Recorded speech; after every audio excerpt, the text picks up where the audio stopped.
आता हे जे काही नोटिफिकेशन आपण प्लास्टिक बंदीचं काढलेलं आहे याच्यासोबत त्याच्या अंतर्गत एक स्पेशल नोटिफिकेशन स्पेसिफिक प्लास्टिकच्या किंवा तत्सम फुलांच्या बंदीच्या संदर्भात स्पेसिफिक मेन्शन करून ते काढलं जाईल।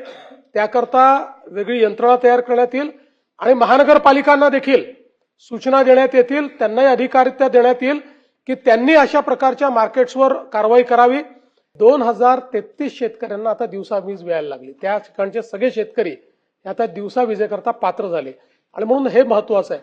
दुसरा विषय जो आपण पारगावच्या संदर्भात या ठिकाणी सांगितलाय, निश्चितपणे आपल्या अधिकाऱ्यांना सूचना देण्यात येतील, 2 सूचना देण्यात येतील। पहिली की जेवढी जागा ते घेतात त्याच्या व्यतिरिक्तची जर जागा त्यांनी सांगितलं आम्हाला नको तर ती गावाला परत करण्याच्या संदर्भातले आदेश त्या ठिकाणी देण्यात येतील।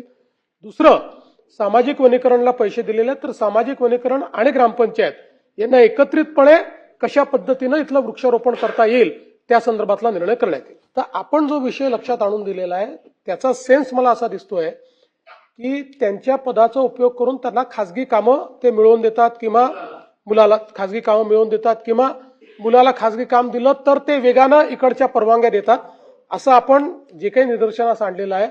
आपण मागणी केल्याप्रमाणे वरिष्ठ अधिकाऱ्याकडनं याची चौकशी केली जाईल। याच्यामध्ये जो काही अँगल आलेला आहे त्यामुळे पॅरलली आता एटीएसने याची इन्क्वायरी सुरू केलेली आहे। कारण असं लक्षात येत आहे की गुलजारे राजा यांनी जे काही 4 कोटी रुपये जमा केले आहेत आणि हा जो पैसा वापरलेला आहे हा वेगवेगळ्या गोष्टींकरता वापरला गेला असण्याची शक्यता नाकारता येत नाही।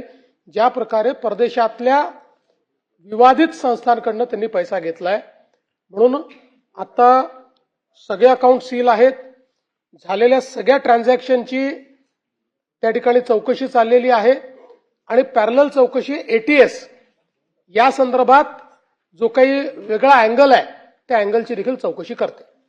माननीय अध्यक्ष महोदय, रोहित शेट्टी यांच्या शेट्टी टावर या निवासस्थानाच्या बिल्डिंग कंपाऊंडच्या भिंतीच्या लगत एका इसमाने त्या ठिकाणी पिस्तूल चालवली, म्हणजे भिंतीवर त्या ठिकाणी चालवली, गोळीबार केला आणि त्या अनुषंगाने जी काही फिर्याद या ठिकाणी झाली होती त्याच्या आधारावर आपण गुन्हा नोंद केला होता।